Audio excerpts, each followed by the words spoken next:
As a teacher, my philosophy has always been to use more positives than negatives in my teaching. When coming into student teaching, I was extremely open to many ideas on how I can manage my class, but also how I thought the students should learn.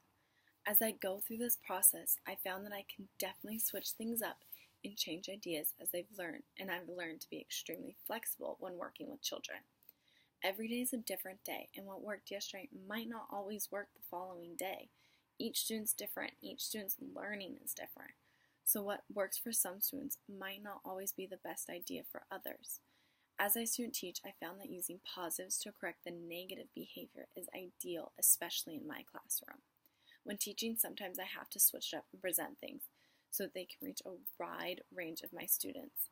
Some of the ways I teach and manage my class doesn't always work, so I have to be able to be flexible, think on my toes, and change things up in order to make sure that I'm getting through to all of my students.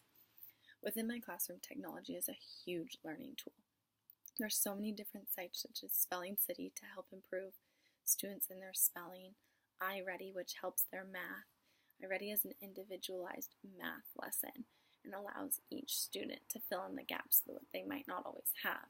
Some of my students are at kinder level and some are at a third grade level.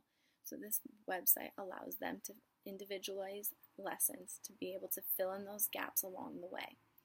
We also use Wonders.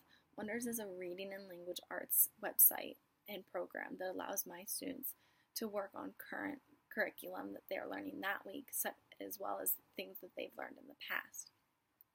All of these websites help fill in the gaps of each student, so by the end of the year, they're at a third grade level where they're supposed to be. As a Christian, I cannot always express my values, but I can show students love and compassion, and they can see my beliefs through how I present myself.